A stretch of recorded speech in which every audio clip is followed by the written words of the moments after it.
Hello दोस्तों, circus का lecture number 30 है। तो आज का जो टॉपिक है वो है कि कॉमन जो टेंजेंट लाइंस है उसका लेंथ निकालना। आपको याद होगा कि सबसे पहला आपको केस 1 में बताया गया था कि एक सर्कल है ना और दूसरा सर्कल है ना, एक सर्कल दूसरा सर्कल के आउटसाइड है, बाहर है। ठीक है, यहाँ पर कोई टच नहीं कर रहा है या फिर ये वाला सर्कल इसके अंदर नहीं है। ठीक है, तो इसमें जो है ना टोटल 4 कॉमन टेंजेंट्स होते हैं। तो उन्हीं का हमें क्या निकालना है, सुन रहे हैं ना, उन्हीं का हमें क्या निकालना है, लेंथ निकालना है। ठीक है, उभयनिष्ठ, ये क्या लिखा है, स्पर्श रेखा। तो यहाँ पर क्या बोला है कि उभयनिष्ठ। उभयनिष्ठ का मतलब यहाँ पर हो गया कि इसका भी होगा और इसका भी होगा, वही उभयनिष्ठ होगा। तो उभयनिष्ठ कौन सा होगा, यहाँ पर सुनिए। मतलब एक डीसीटी होता है, एक टीसीटी होता है। एक डीसीटी होता है जो कि इस टाइप से होता है ना, और एक टीसीटी होता है जो कि इस टाइप से होता है। सही बात है ना। यहाँ पर होता है टीसीटी, है ना। तो सबसे पहले ये समझना जरूर है कि उभयनिष्ठ स्पर्श रेखा। देखिए सर, टीसीटी भी हम लोग देखेंगे, पहले डीसीटी देखिए कि उभयनिष्ठ डीसीटी कौन सा होगा, कितना दूरी को उभयनिष्ठ बोलेंगे। तो जो दूरी, पहली बात आप इस बात से एग्री है ना कि ये जो दूरी है ये डीसीटी ही है। हाँ, ये डीसीटी है। तो जो दूरी इस सर्कल और इस सर्कल है ना, यहां से लेकर यहां तक के दूरी जो होगा ना, यही क्या हो जाएगा, उभयनिष्ठ डीसीटी। अगर बोले तो उभयनिष्ठ डीसीटी हो जाएगा। ठीक है, तो आई होप आप समझ गए होंगे। जो दूरी इन दोनों के है ना, दोनों के अंदर है ना, वो यहाँ से लेकर यहाँ तक में है, तो दोनों का ये कॉमन हो गया। मतलब यही डिस्टेंस हमें बताना रहेगा। जबकि आपको बताया गया था कि अगर एक सर्कल है और इस पर स्पर्श रेखा है ना, इस टाइप से डाला गया है, तो इसका लेंथ जब निकालेंगे तो √H1 के बराबर आएगा। उम्मीद करते हैं आपको ये भी याद होगा। ठीक है, पर इसमें ऐसा नहीं है। इसमें हमें कॉमन बताना है, कॉमन स्पर्श रेखा जो इस सर्कल का भी हो और इस सर्कल का भी हो, तो इसका हम लोग निकालेंगे। पहले आपको ये समझाना था कि कॉमन कितने दूरी को बोलेंगे, तो ये कॉमन दूरी का हो गया। ठीक है, अब सबसे पहला काम हम लोग करते हैं सेंटर का, कि इसका सेंटर यहाँ पर C1 हो जाएगा और इसका सेंटर यहाँ पर, सामने नहीं हुआ क्या, C2 हो जाएगा। देख लीजिए। ठीक है, अगला जो स्टेप है, इस स्टेप में सेंटर से जो है ना स्पर्श रेखा पर हम लोग लंब डालेंगे।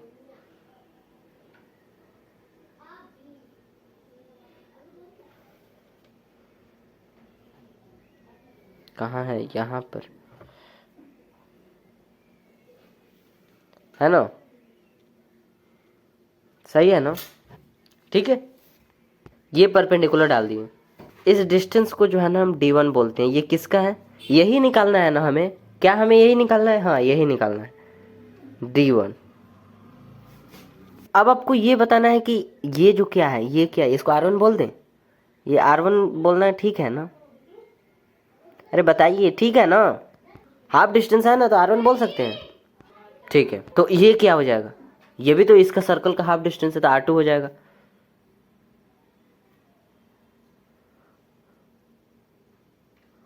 हाँ सही बात है।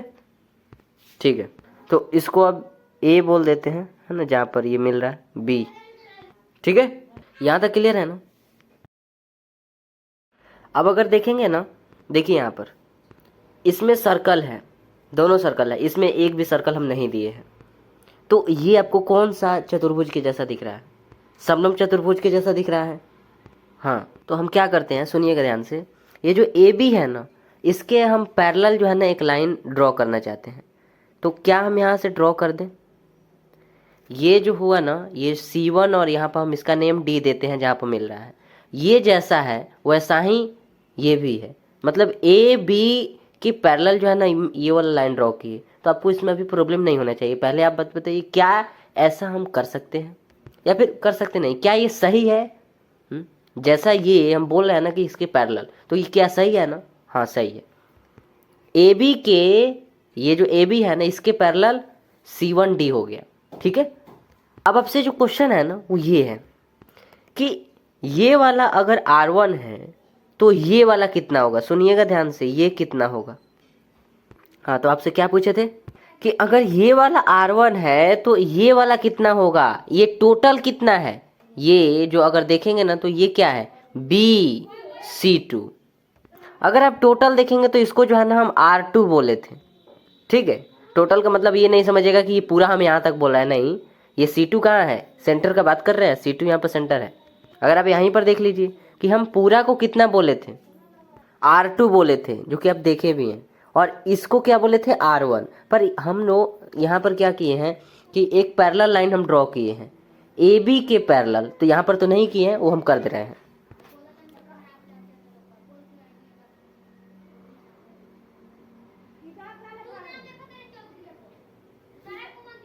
सही है ना, वो थोड़ा सा अलग हो गया, सॉरी। ये ठीक है ना, D।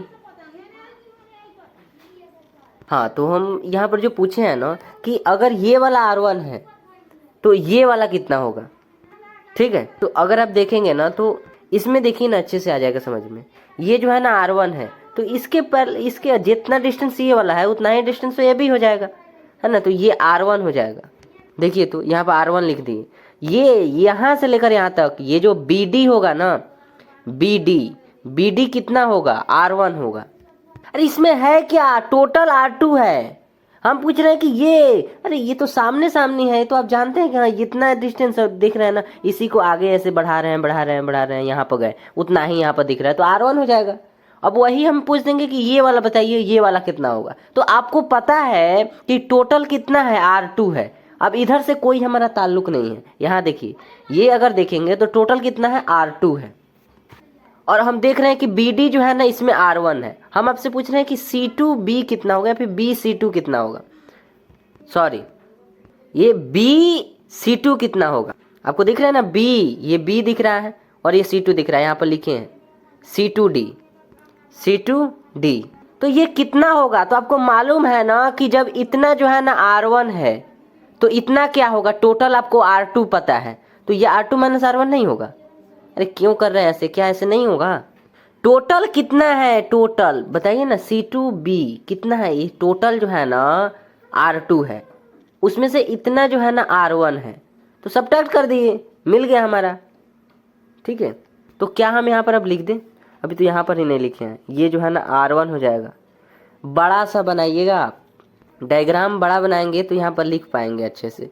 ये कितना हो जाएगा, R2 माइनस R1।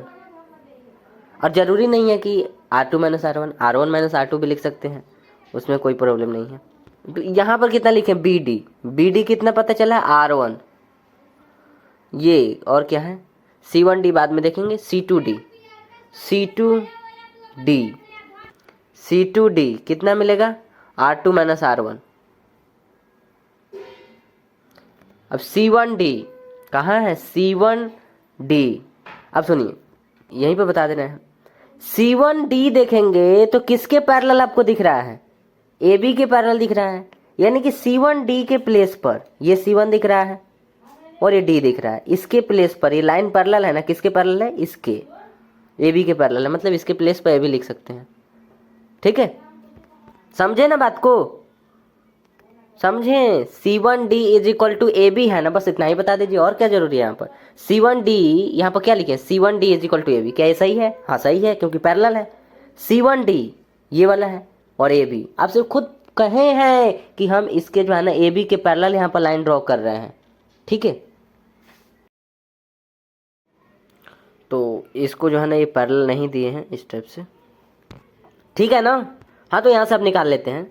अब इस ट्रायंगल का यूज करेंगे, देखिए तो लिखे हैं, हाँ बोला है C1D C2, C1 देखिए यहाँ पर C1, ये देखिए D, ये देखिए C2, समझ रहा है ना, देखिए यहाँ पर, ठीक है। इस ट्रायंगल का बात हो रहा है, ये क्या है, समकोण ट्रायंगल है। तो पाइथागोरस थ्योरम किस पर लागू होता है, समकोण ट्रायंगल पर लागू होता है ना, तो क्या यहाँ पर लागू कर दे, सुनिएगा ध्यान से। हम इस ट्रायंगल का बात कर रहे हैं आपसे, बताइए इस ट्रायंगल को, क्या ये समकोण ट्रायंगल है, हाँ, तो क्या यहाँ पर पाइथागोरस थ्योरम हम लागू कर दें, हाँ। तो पाइथागोरस थ्योरम क्या बोलता है, ये बेस का स्क्वायर प्लस परपेंडिकुलर का स्क्वायर इज इक्वल टू क्या, हाइपोटेनियस का स्क्वायर। बताइए इसमें बेस क्या आपको दिख रहा है, बेस जो है ना ये वाला है, देखिए इस ट्रायंगल को देखिए ना, हाँ, तो बेस क्या दिख रहा है, C1D, देखिए तो यहाँ पर C1D लिखे, हाँ, इसका स्क्वायर प्लस परपेंडिकुलर ये वाला दिख रहा है, क्या दिख रहा है, ये C2D, देखिए तो C2D मतलब डी सी टू लिखा गया इसका स्क्वायर इज इक्वल टू, अगला जो है ना ये क्या लिखा गया है, ये छोड़िए, यहाँ पर परपेंडिकुलर सॉरी हाइपोटेनियस बताइए, हाइपोटेनियस कितना है C1 C2, यहाँ देखिए यहाँ C1 C2 लिखे है ना इसका स्क्वायर। हाँ अब आपको ये बताना है कि C1D, देखिए तो यहाँ पर C1D लिखे हैं ना, तो क्या इसके प्लेस पे ए भी लिख सकते हैं, हाँ लिख सकते हैं। ये वाला जितना मतलब ये जो है ना इसके पैरेलल है, ठीक है, तो उसके प्लेस पे यहाँ पर लिख दिए ए बी प्लस DC2 बोला है, DC2 कौन है, DC2 कितना है R2 माइनस R1, उठाकर लाए यहाँ पर R2 माइनस R1 का स्क्वायर हो गया, ठीक है, इज इक्वल टू बोला C1 C2 का स्क्वायर, तो यहाँ पर वही लिखे, यहाँ देखिए C1 C2 का स्क्वायर, ठीक है।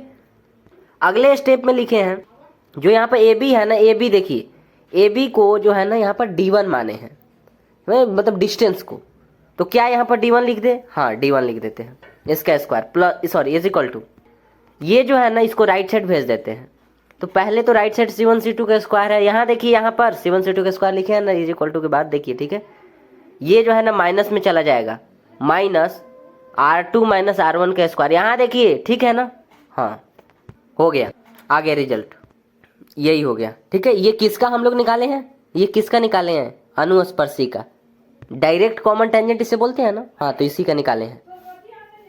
तो अनुस्पर्शी की लंबाई कितना आ गया, D1 is equal to, square अगर हटाएंगे तो इधर रूट आ जाएगा, बस रूट चढ़ाएंगे तो ये वाला आपको मिल जाएगा। तो उम्मीद करते हैं बात समझ गए होंगे, ठीक है, समझ गए ना। हाँ तो जैसे अनुस्पर्शी का निकाले हैं ना लेंथ, उसी टाइप से तिर्यक स्पर्शी का भी यहाँ पर लिख दिए हैं कि तिर्यक स्पर्शी का क्या होगा, तिर्यक स्पर्शी समझ रहे हैं ना, इसका बातें कर रहे हैं है ना। अगर दो सर्कल है ना, अरे किसका बात कर रहे हैं, TCT का बात कर रहे हैं, ठीक है, इसी का, ठीक है। इसके लिए जो है ना यहाँ पर लिखे हैं, ठीक है, लेकिन इसका डेरिवेशन नहीं किया गया, ऊपर ही केवल इसके लिए किए हैं, इसके लिए नहीं किए हैं, ठीक है, किया जाएगा इसी के जैसा बट नहीं किए हैं। अगर अनुस्पर्शी की लंबाई पूछेगा तो इसका यूज कर दीजिएगा, बाकी अगर ट्रांसवर्स कॉमन टेंजेंट का अगर लेंथ पूछेगा तो D2 का यूज कर दीजिएगा, D2 में जो लिखा है।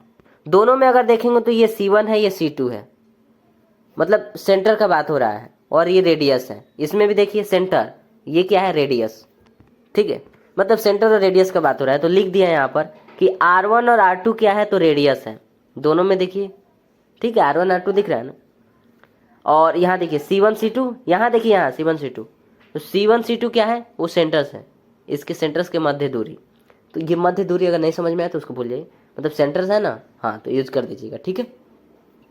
और मध्य दूरी क्यों नहीं समझ में आएगा, C1 C2 है ना, C1 C2 अगर हम निकलो, अभी तो पिछले लेक्चर में ही तो शायद निकलवाए थे ना, C1 C2 है ना, इसका दूरी निकलवा रहे थे ना, ये C1 का जो भी कोऑर्डिनेट्स आएगा और C2 का जो भी कोऑर्डिनेट्स आएगा उससे जो है ना आपको डिस्टेंस फार्मूला से निकालने के लिए बोले थे पिछले लेक्चर में, नहीं याद है कोई बात नहीं, उसको छोड़िए, मतलब सेंटर्स और रेडियस का बात हो रहा है, ठीक है। तो अगला क्वेश्चन आपसे ये है कि लंबाई में किसका ज़्यादा होगा, अनुस्पर्शी का लेंथ ज़्यादा होगा या फिर तिर्यक स्पर्शी का लेंथ ज़्यादा होगा, बड़ा किसका आएगा, इसका आएगा या फिर इसका आएगा।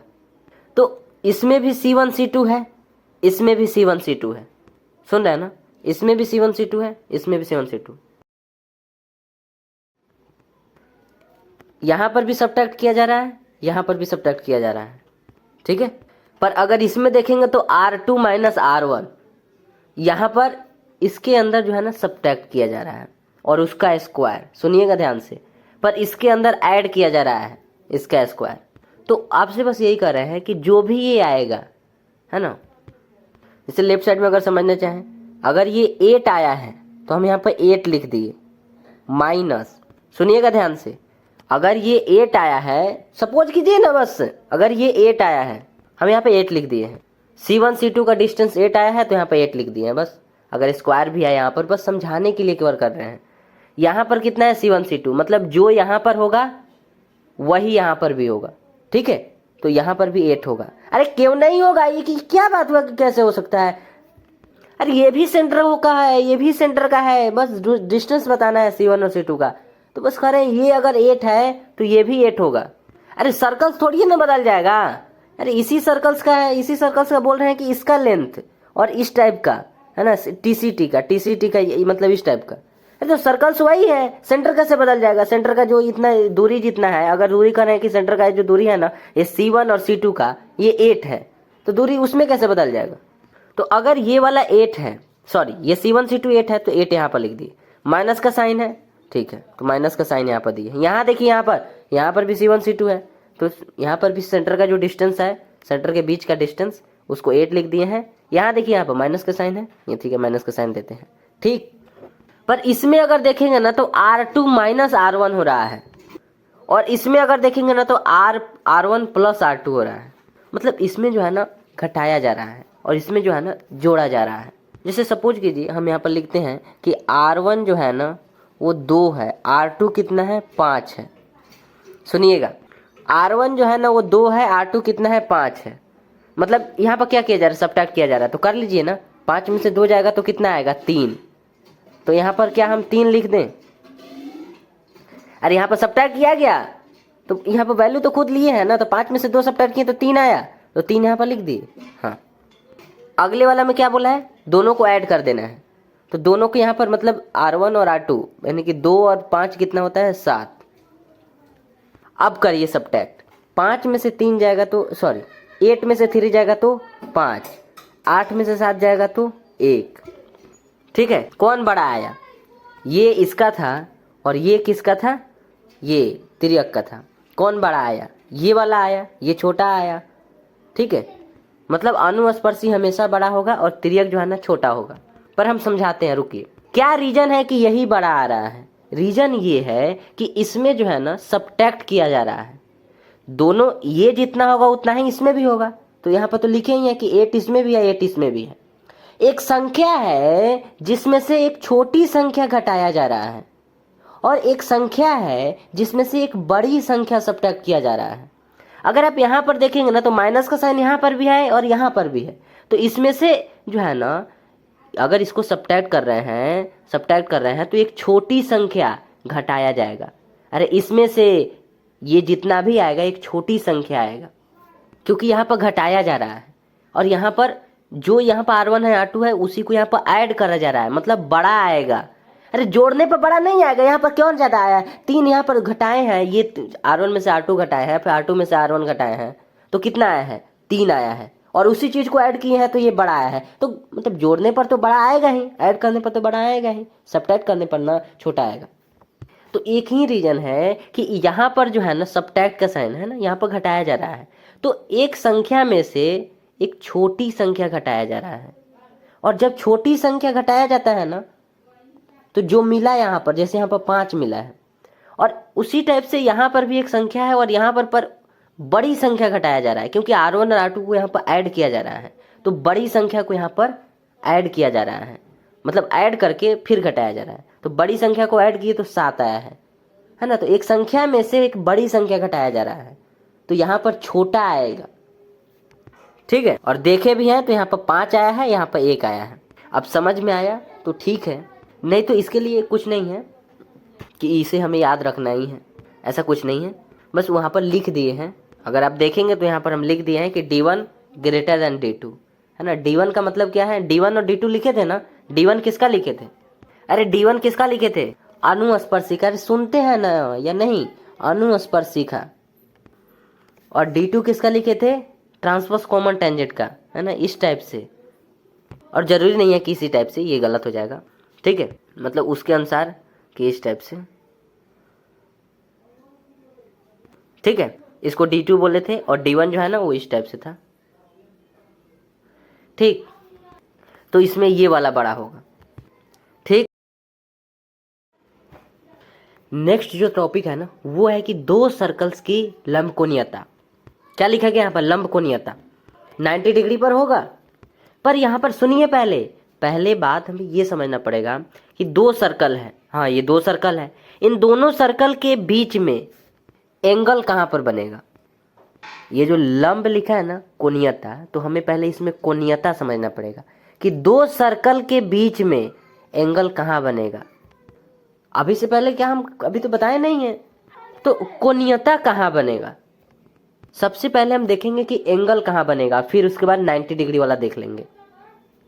सुनिए, बता रहे हैं, ये क्या है? सेंटर A बी। अब यहाँ पर ए नेम दिए हैं, बी नेम दिए हैं, ठीक है, सेंटर का। तो इसको जो है ना, मतलब सर्कल्स, ये पहला सर्कल और ये दूसरा सर्कल दोनों जहाँ पर मिल रहा है, अरे दोनों सर्कल यहाँ पर मिल रहा है ना, और फिर यहाँ पर मिल रहा है।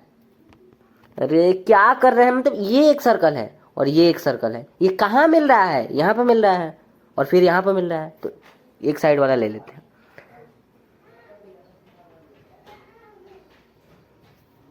ठीक है, तो सेंटर से इसको जो है ना हम जोड़ दिए, ठीक है, दोनों, पहले वाले सर्कल के सेंटर से और दूसरे वाले सर्कल के सेंटर से। अब जो है ना इसका नेम हम पी देते हैं, ये जहाँ पर मिला। और यहाँ पर जो एंगल बना ना, ये अलग नहीं दीजिएगा इसी में, ये जो एंगल यही हो गया, ठीक है, इसको थीटा बोलते हैं। मतलब सेंटर को जोड़ने के बाद जहाँ पर मिला ना, यही जो है ना एंगल हो गया, यहीं पर एंगल बनता है। सेंटर को कहाँ पर जोड़ दिए, जहाँ पर दोनों सर्कल मिल रहा है, तो यहाँ पर हम प्रतिच्छेद कर रहा है, तो यहाँ पर क्या हो जाएगा, है ना, यहाँ से भेज दिए और यहाँ से भेज दिए, जोड़ दिए इसको। अब यहाँ पर जो एंगल बना वही एंगल बना, ठीक है, उस एंगल को थीटा बोले हैं, ठीक। अब ये जो है ना, ये क्या हो जाएगा, R1। अरे पहले वाले सर्कल का है, ये क्या हो जाएगा, R2, ठीक है। और इसको क्या बोल देते हैं, ये AB हो जाएगा, है ना, इसके डिस्टेंस को। हम बस आपको ये बता रहे हैं कि दो सर्कल के बीच में एंगल कहाँ बनता है। तो कह रहे हैं ना कि सेंटर से जो है ना हम दोनों को जोड़ दिए, जहाँ पर दोनों सर्कल मिल रहा है। अरे दोनों सर्कल यहाँ ही पर ना मिल रहा है, ये इस सर्कल का इस टाइप से आया है ना, ये वाला, और इस सर्कल का इस टाइप से आया है, और फिर ये अपना आगे चला गया है और ये भी अपना आगे चला गया है। अरे मिला कहाँ, यहाँ पर मिला ना, तो वही तो कर रहे हैं हम, सेंटर से इसको जोड़ दिए, दोनों के सेंटर से। अब ये जहाँ पर मिला यहीं पर एंगल बन गया, ठीक है। बाकी सब तो नेम दिए हैं। हाँ, तो क्या लिखे यहाँ पर, दो प्रतिच्छेदी सर्कल के मध्य कोण, है ना, ये प्रतिच्छेदी कौन सा सर्कल है, तो एक सर्कल दूसरे सर्कल को इंटरसेक्ट कर रहा है ना, प्रतिच्छेदी, यहाँ पर जो है ना प्रतिच्छेद कर रहा है। तो दो प्रतिच्छेदी सर्कल्स के मध्य कोण यहाँ पर बनेगा, ये पहला सर्कल और ये दूसरा सर्कल। तो वही तो लिखे है ना, दो प्रतिच्छेदी वृत्तों के मध्य कोण, दो प्रतिच्छेदी, ये वृत्त कैसा है, तो प्रतिच्छेदी वृत्त है। हाँ, तो उसके मध्य कोण, इसके मध्य कोण यहाँ पर बना। तो ये कैसे निकालेंगे, ये जो थीटा है ये कैसे निकालेंगे। अरे थीटा तो निकालना भी पड़ेगा ना, ये कितना होगा, ये कितना डिग्री का होगा, ये कैसे निकालेंगे, तो वो हमें नहीं, अभी नहीं जानना है, ठीक है। बस यहाँ पर लिखे हैं, आने दीजिए चैप्टर, उसमें जानेंगे। अभी कहे हैं ना कि हमारे टॉपिक का नाम क्या है, लंब कोणीयता है। हम अभी आपको कोणीयता बता रहे हैं, केवल ये बता रहे हैं कि कहाँ पर एंगल बनता है। दो सर्कल अगर वो प्रतिच्छेदी है तो एंगल कहाँ बनता है, तो यहाँ पर एंगल बना, दोनों सेंटर को जोड़ दिए, जहाँ पर वृत्त जो है ना प्रतिच्छेद कर रहा है वहाँ पर, और यहाँ पर एंगल बन गया। तो ये जो है ना हमारे टॉपिक का नेम लंब कोणीयता है, ठीक है। ये नहीं कि दोनों सर्कल का जो है ना एंगल कहाँ बन रहा है, दोनों सर्कल के बीच एंगल कहाँ बन रहा है, ये नहीं है, ये बस समझाने के लिए था। चैप्टर आने दीजिए, उसमें जानेंगे। ये जो लिखे हैं ना, ये जो एंगल ये कैसे निकालेंगे, तो cos theta is equal to क्या होता है, R1 का स्क्वायर प्लस R2 का स्क्वायर माइनस में AB का स्क्वायर। और ये R1 का स्क्वायर, R1 और R2 क्या है, रेडियस है, देख लीजिए यहाँ पर R1 है R2 है, दोनों क्या है, रेडियस है। और AB क्या है, ये सेंटर है, ठीक है। ये हो गया, डिवाइडेड बाई क्या होता है, 2R1 into R2, R1 R2 का 2 multiple, 2 into R1 into R2। अब ये जो हो गया ना, ये केवल इतना बात हो गया, सुनिए फिर से, कि एक सर्कल है और एक और सर्कल है। अगर ये प्रतिच्छेदी सर्कल है, मतलब यहाँ पर प्रतिच्छेद कर रहा होगा, फिर यहाँ पर प्रतिच्छेद कर रहा है, तो इसके बीच में एंगल कैसे बनेगा, तो सेंटर से हम क्या किए हैं, इसको जोड़ दिए हैं, इस सेंटर को इसको जोड़ दिए हैं, जहाँ पर ये मिला यहाँ पर एंगल बना, यहीं पर मतलब एंगल बनता है। ये जो कोणीयता बोले हैं ना, कि कोण कहाँ पर बनेगा, कोण, एंगल कहाँ बनेगा, दो सर्कल के बीच में एंगल कहाँ बनेगा, कोण, तो कोण यहाँ पर बना। अब इस कोण को तो निकालना भी पड़ेगा कि आखिर ये थीटा है कितना होगा, निकालना पड़ेगा ना। तो निकालने के लिए हम इसका यूज किए, जो कि बोले हैं कि अभी हमें नहीं जानना है, कि लिख दिया दो प्रतिच्छेदी सर्कल्स के मध्य कोण। ये प्रतिच्छेदी सर्कल्स है, इसके मध्य जो कोण है ये वाला है, अब ये निकालने के लिए cos theta is equal to R1 का स्क्वायर प्लस R2 का स्क्वायर माइनस में AB का स्क्वायर और डिवाइडेड बाई क्या है 2 इंटू R1 R2, ठीक है। और ये सब आपको पता रहेगा, ठीक है। R1 R2 ये तो रेडियस हो जाएगा ना, तो सर्कल का इक्वेशन जब आपको पता रहेगा तो रेडियस भी निकाल लेंगे। और ये भी सर्कल है, इस सर्कल का भी अगर इक्वेशन आपको पता रहेगा तो इसका भी रेडियस निकाल लेंगे, सेंटर का कोऑर्डिनेट्स भी निकाल लेंगे दोनों के, ठीक है। तो ए बी यहाँ पर लिखा है इतना, इसका मतलब क्या है कि सेंटर का बात कर रहा है, तो सेंटर का कोऑर्डिनेट्स भी आप निकाल लेंगे, ठीक है। तो इस टाइप से जो है ना, मतलब इतना जो बातें हुआ ना, इतना ये क्या हुआ एंगल, ये जो है ना एंगल निकालने का हुआ, सुन रहे हैं ना। ये क्या है, ये जो एंगल बना है ना, इस एंगल को निकालने के लिए इसका यूज करेंगे। पर हमें अब आए टॉपिक पर मेन कि लंब कोणीयता कैसे निकालेंगे। क्या बोला है यहाँ पर, लंब कोणीयता। तो लंब कोणीयता के लिए हम आपको 90 डिग्री बोले हैं, ठीक है, 90 डिग्री। इसका मतलब ये जहाँ पर थी एंगल आया है ना, यहाँ पर 90 डिग्री का जब बात होगा तो वो लंब कोणीयता हो जाएगा। अरे ये थीटा है, हम ये थीटा हम माने हैं। एंगल यहाँ पर बना ना, तो एंगल बना, ये चीजें आप समझें कि दो सर्कल के बीच में एंगल कहाँ बना। अब हम बात कर रहे हैं लंब कोणीयता का। कोणीयता तो कोण का बात कर रहे हैं, एंगल का बात कर रहे हैं, पर लंब परपेंडिकुलर का बात कर रहे हैं। मतलब जो ये थीटा है ना, अरे ये कॉस थीटा ही क्यों लिखे हैं, क्योंकि हम थीटा का निकालने जा रहे हैं। क्या बोले हैं कि ये कैसे निकालेंगे, तो इससे निकालेंगे। क्या निकालना है, थीटा निकालना है कि थीटा कितना होगा, ये जो थीटा है ना, ये जो एंगल बना है ये कितना होगा, ये निकालना है। अब बात कर रहे हैं आपसे लंब कोणीयता का, यानी कि थीटा के प्लेस पर π/2 होगा। अरे लंब कोणीयता यही तो होता है ना, क्या लिखे यहाँ पर, लंब कोणीय वृत्त, यानी कि थीटा इज इक्वल टू π/2 लेंगे, बस टॉपिक बोल रहे हैं लंब कोणीयता। अरे यहाँ पर क्या निकाले, यहाँ पर थीटा लिखे हैं ना, तो ये थीटा कैसे निकालेंगे, तो इस पर रखकर निकाल लेंगे। यहाँ पर आखिर कौन सा थीटा ही क्यों लिखे हैं, क्योंकि हमें थीटा निकालना है। अभी हमें टॉपिक का नेम क्या है, ये तो बस समझाने के लिए बोल रहे हैं ना, ये समझाने के लिए लिए है। टॉपिक का नेम क्या है, लंब कोणीयता है, यानी कि π/2, इस थीटा के प्लेस पर π/2 होगा तब ना लंब आप बोलेंगे। π/2 का मतलब क्या है, 90 डिग्री, तब ना आप लंब बोलेंगे। तो थीटा इज इक्वल टू π/2, ये क्या हो जाएगा, लंब कोणीय वृत्त। तो यहाँ से क्या होगा, थीटा के प्लेस पर आपको π/2 पुट करना होगा, यहाँ पर π/2 पुट करना होगा। तो cos π/2 लिखे हैं, cos π/2 लिखे हैं ना यहाँ पर। अरे थीटा के प्लेस पर कितना लिखना है, π/2 यहाँ पर लिखें। बाकी जो ये जैसा है उसमें कोई फर्क नहीं आएगा, उसको ऐसा ही लिख देंगे। अब cos π/2 क्या होता है, याद है आपको, cos π/2 कितना होता है, 0 होता है। तो ये 0 हो गया, और 2R1 R2 को अगर लेफ्ट साइड अगर लाएंगे तो ये भी 0 हो जाएगा। तो बचेगा केवल यही, अब आप सोच लीजिए, ठीक है, केवल यही बचेगा। तो यहाँ पर हम लिख दिए लंब कोणीयता का प्रतिबंध। अगर दो सर्कल लंब कोणीय है, सुन रहे हैं ना, अगर दो सर्कल, यहाँ पर सर्कल बोल रहे हैं ना, लंब कोणीय सर्कल मतलब वो 90 डिग्री पर होगा। अगर दो सर्कल के बीच लंब कोणीय है ना, 90 डिग्री का एंगल बन रहा है, तो उसके लिए जो प्रतिबंध है ना वो ये वाला है।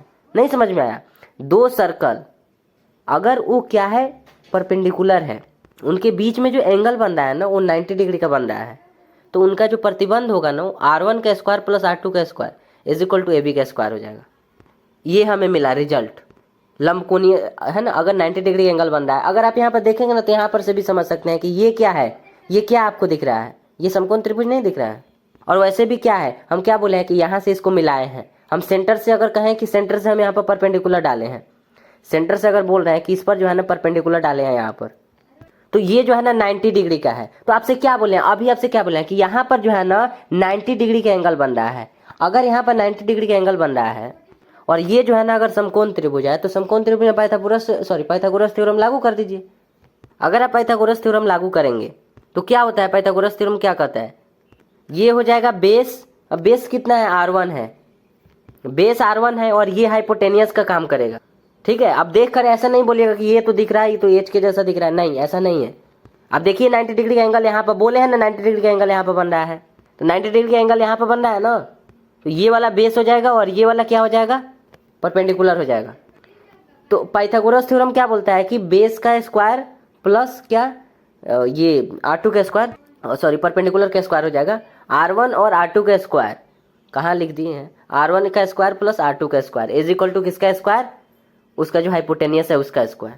ये जो है ना प्रतिबंध होगा। अगर दो सर्कल है ना, बोल रहे हैं ना कि अगर दो सर्कल है, अगर इनके बीच में, अगर इनके मध्य 90 डिग्री का है ना, 90 डिग्री का अगर एंगल बन रहा है तो प्रतिबंध क्या होगा, कंडीशन क्या होगा। अभी तो इतना सारा केस देखे हैं ना पिछले लेक्चर में, शायद उसके पिछले लेक्चर में, कि अगर दो सर्कल जो है ना अगर इस टाइप से है तो इसका कंडीशन क्या होगा, अगर दो सर्कल जो है ना इंटरसेक्ट कर रहा है तो इसका कंडीशन क्या होगा। ठीक उसी टाइप से अगर दो सर्कल के बीच अगर 90 डिग्री का एंगल बन रहा है तो इसका कंडीशन क्या होगा, तो कंडीशन यहाँ पर लिख दिए हैं। अब यहाँ पर दोनों एक ही चीज है तो एक को हम काट दे रहे हैं। ठीक है, कंडीशन क्या होगा, अगर दो सर्कल के बीच में अगर 90 डिग्री का एंगल बन रहा है तो कंडीशन क्या होगा कि R1 का स्क्वायर प्लस R2 का स्क्वायर, है ना। ये R1 और R2 क्या होगा, दोनों तो रेडियस ही है ना, रेडियस का जो स्क्वायर होगा, या फिर ऐसा बोलें कि जो बेस का स्क्वायर है और जो परपेंडिकुलर का स्क्वायर है, जो ही ना पाइथागोरस थ्योरम बोल रहे हैं, है ना, वो किसके इक्वल होगा, वो AB के इक्वल होगा, मतलब AB के स्क्वायर के इक्वल, हाइपोटेनियस के स्क्वायर के इक्वल होगा।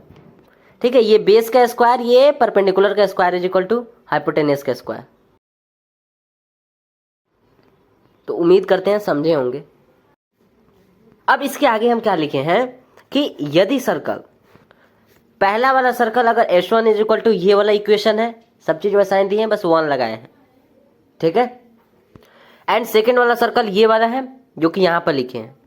ठीक है, इसमें 2 दे दिए हैं ताकि पता चले कि ये पहला सर्कल है, ये दूसरा सर्कल है। ठीक, और उसके नीचे क्या लिखे हैं, अगर ये लंबकोणीय है तो इसका क्या प्रतिबंध होगा। बस यही तो क्वेश्चन है। क्या बताए हैं, सबसे पहले आपको ये बताया है कि सबसे पहले आपको ये बताया गया कि दो सर्कल, इसके बीच एंगल कैसे बनेगा। तो एंगल जो है ना इस टाइप से बना है ना, ये बोले भी हैं।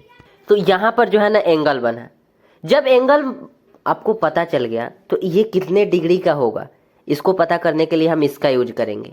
हाँ ठीक है, ये हो गया है ना दूसरी बातें, है ना। यहाँ पर पहली बातें क्या है, पहली बातें तो ये है कि जो टॉपिक हमारा है कि लंबकोणीयता। अब लंबकोणीयता के लिए क्या बोले हैं कि लंबकोणीयता का मतलब क्या है कि जो एंगल होगा ना वो 90 डिग्री का होगा। और इस बात से आप भी एग्री होंगे कि हाँ यहाँ पर लंबकोणीयता बोला है, इसका मतलब है जो कोण बोला है ना वो 90 डिग्री का। तो वही तो लिखे हैं कि π/2, थीटा के प्लेस पर π/2, है ना, ये वाला है ना π/2। इसका मतलब क्या हुआ, 90 डिग्री मतलब लंबकोणीय वृत्त हो गया।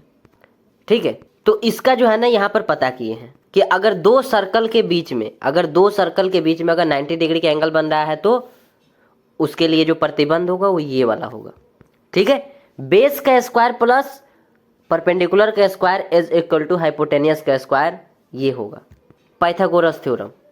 ठीक है, आगे की जो बातें अभी की हैं कि हाँ एक सर्कल यहाँ पर लिए, मतलब हमारा ये है कि ये जो सर्कल है ना और दो सर्कल है ना, दोनों सर्कल के इक्वेशन यहाँ पर दिए हैं। यदि सर्कल जो है ना S1 यानी पहला वाला सर्कल यहाँ देखिए, एंड S2 ये दूसरा वाला सर्कल है। ठीक है, तो बोला है कि अगर ये लंबकोणीय है तो इसका प्रतिबंध क्या होगा। कैसे हम जानेंगे कि ये लंबकोणीय है, अभी तो हम बोल रहे हैं कि ये जो है ना दोनों सर्कल लंबकोणीय है।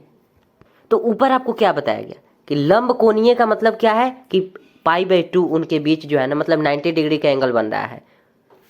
अगर ये दोनों सर्कल S1 और S2 अगर ये लंबकोणीय है, बोल रहा है ना अगर ये लंबकोणीय है, तो इसका मतलब क्या है कि इन दोनों सर्कल के बीच में 90 डिग्री का एंगल बन रहा है। ठीक है, तो ऊपर आपको क्या बताया गया कि लंबकोणीयता का प्रतिबंध, अगर 90 डिग्री का एंगल बन रहा है तो उसका प्रतिबंध क्या होगा कि R1 का स्क्वायर प्लस R2 का square is equal to AB का स्क्वायर। तो इसी चीज को ना यहाँ पर लागू करेंगे। अरे क्या सॉरी कैसे बोले कि मतलब लंबकोणीयता का प्रतिबंध ये हमें मिला और हमें पता चला कि दो सर्कल है, ये जो है ना लंबकोणीय है, मतलब इनके बीच में 90 डिग्री का एंगल बन रहा है। तो उसका 90 डिग्री एंगल बन रहा है, उसका प्रतिबंध क्या होता है, कंडीशन क्या होता है कि R1 का स्क्वायर प्लस R2 का square is equal to AB का स्क्वायर। ठीक है, तो यहाँ से हम इसी का यूज करेंगे। अब इसमें हमें R1 चाहिए, R2 चाहिए और सेंटर भी चाहिए, तो इसका पहले R1 और R2 और सेंटर भी निकाल लेते हैं। पहले वाला ये सर्कल है, पहले वाले सर्कल का सेंटर निकालते हैं। क्या हो जाएगा पहले वाले सर्कल का सेंटर, माइनस में G1, 1 यहाँ पर कर रहे हैं ताकि पता चले हमें, और माइनस में F1।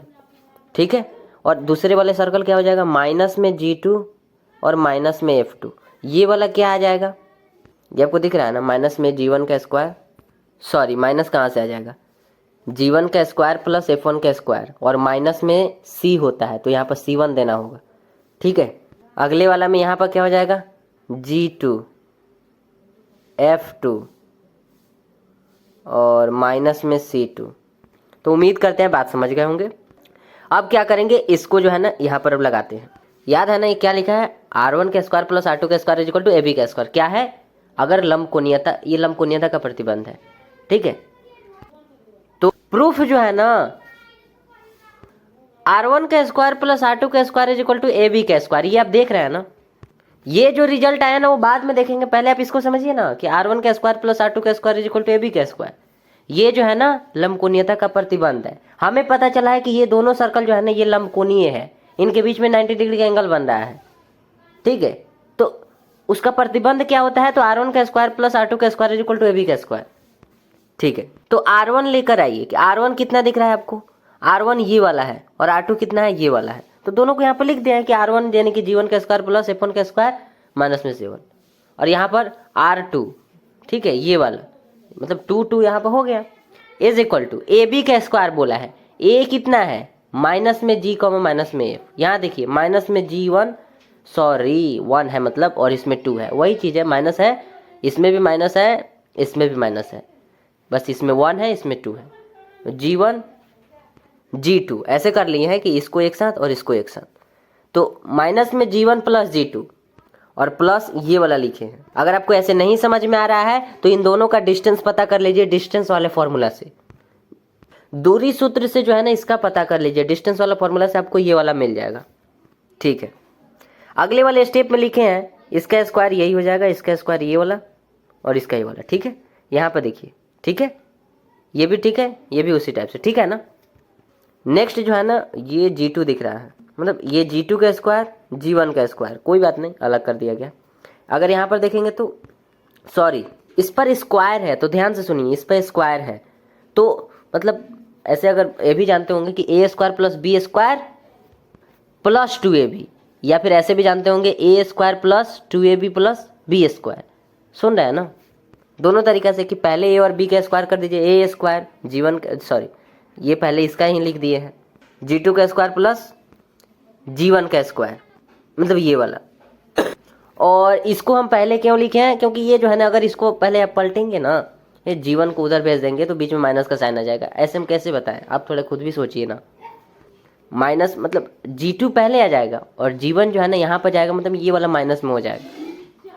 तो A का स्क्वायर प्लस B का स्क्वायर, तो A का स्क्वायर B का स्क्वायर माइनस 2AB, 2A कितना है, ये वाला है, और B कितना है, ये वाला है, तो उसको लिख दिए प्लस, अब इसको भी लिख दिए। अब इस पर आप ध्यान नहीं दीजिए, इसको भी हम यहाँ पर लिख दिए, ठीक है। तो क्या क्या है जो डिवाइड हो जाएगा, F2 दिख रहा है, F1 दिख रहा है,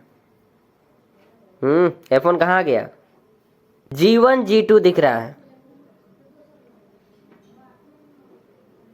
तो इतना सब डिवाइड करने के बाद बचा क्या, माइनस में C1 बचा, माइनस में C2, ये लेफ्ट साइड में बचा है, तो हम राइट साइड में इसको भेज दिए C1 प्लस C2। सुन रहे हैं ना, C1 plus C2 left side में है, माइनस में C1 माइनस में C2, राइट साइड में जाएगा प्लस में हो जाएगा C1 प्लस C2, ठीक है। राइट साइड में क्या बचा हुआ है, माइनस में 2G1 G2, और ये माइनस का साइन है, माइनस में 2F1 F2, तो हो गया, लेफ्ट साइड आया तो लेफ्ट साइड आया प्लस में हो गया, ठीक है।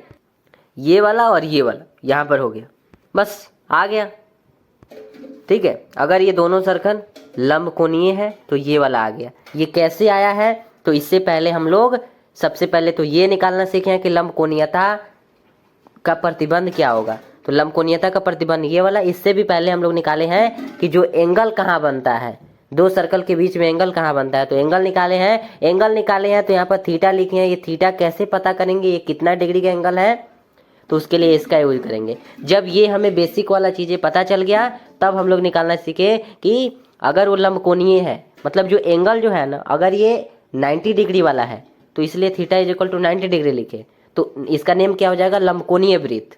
लंबकोणीयता बोला है ना, हाँ, तो लंबकोणीय वृत्त। इसका मतलब अब इसमें जहाँ पर भी है ना, अब इसका भी तो पता करना होगा ना, यहाँ पर 90 डिग्री का बना तो इसका भी पता करना होगा, तो इसको भी इसमें रख दिए, थीटा के प्लेस पर कितना रख दिए, π/2, और इज इक्वल टू ये वाला यहाँ पर रख दिए, ठीक है। जब रखे हैं तो आपको बोले भी हैं कि cos π/2 0 होता है, लेफ्ट साइड भेजेंगे ओनली ये वाला बचेगा, तो ओनली वही बचा, तो इसको यहाँ पर लिख दिए, ठीक है। और जब आपको ये पता चल गया है ना कि बेसिक सा चीज़ है कि अगर थीटा जो है ना, अगर एंगल बन रहा है, थीटा यहाँ पर लिखे हैं, ये कैसे पता करेंगे, तो यहाँ पर दे दिए। और अगर ये 90 डिग्री बन रहा है तो उसके लिए यहाँ पर आ गया, मतलब उसके लिए कंडीशन ये वाला आया।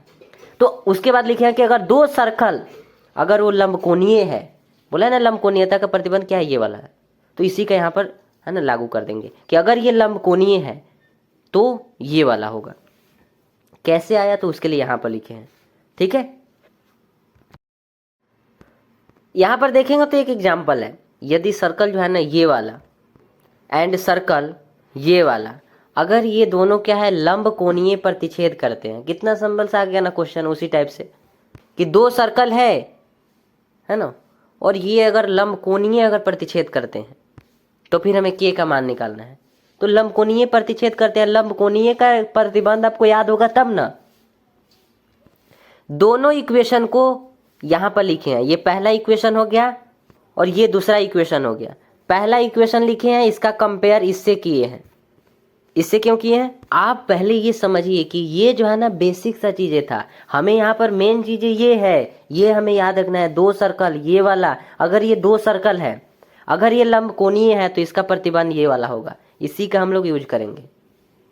ठीक है, और यही चीज वहां पर भी आया है उस क्वेश्चन में। अगर देखेंगे तो क्या लिखा हुआ था कि दो सर्कल ये और ये, अगर वो लंबकोणीय है, लिखिए ना लंबकोणीय है, उसमें लिखा था लंबकोणीय प्रतिच्छेद करते हैं। तो लंबकोणीय अगर प्रतिच्छेद करते हैं तो उसके लिए कंडीशन ये वाला है। इसमें हमें क्या क्या चाहिए, तो G1 चाहिए, G2, F1 F2 और C1 C2। तो वो सब पता कर ले रहे हैं, कंपेयर कर दिए हैं पहले वाले इक्वेशन से, जो उसमें लिखे थे, दो इक्वेशन लिखे थे ना, उससे कर दिए हैं। तो यहाँ से G1 हमें निकालना है, F1 निकालना है, C1 निकालना है, और ये दूसरा वाला इक्वेशन, इसमें हमें G2 निकालना है, F2 निकालना है, C2 निकालना है। ठीक है, और उसके बाद इसमें पुट कर देना है, आंसर आ जाएगा। तो 1 हो जाएगा, K हो जाएगा, 6 हो जाएगा। ठीक है, F1 ये वाला, ये K हो जाएगा। अरे इसके ऊपर देखना है, इसमें F1 K हो गया, G1 कितना हो गया, 1 हो गया, ये पहले वाला का। दूसरे वाला का बताइए, 0। F2 कितना हो गया, K। C2 कितना हो गया, ये भी K हो जाएगा। अरे इसमें आपको देखना है, सब चीज़ हम पर डिपेंड नहीं रही है, देखिए इसमें। अब अगला में पुट कर देना है, 30 सेकंड का टाइम देते हैं, पुट करके निकालिए।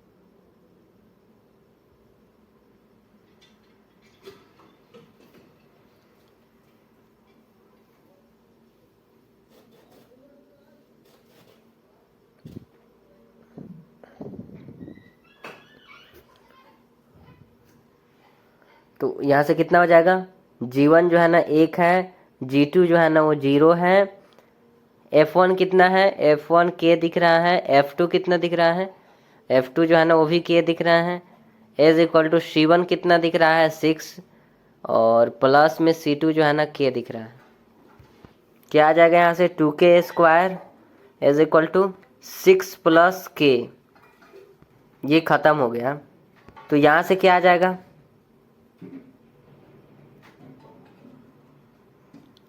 क्वाड्रेटिक इक्वेशन के जैसा हो गया, निकालिए।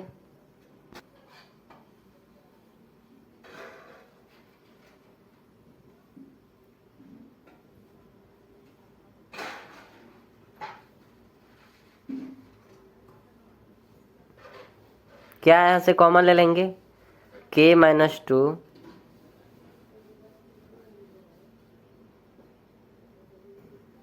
तो यहाँ से क्या आ जाएगा, K इज इक्वल टू, और K इज इक्वल टू, ठीक है। ठीक है, तो बताइएगा आप अपना प्रॉब्लम। Thank you.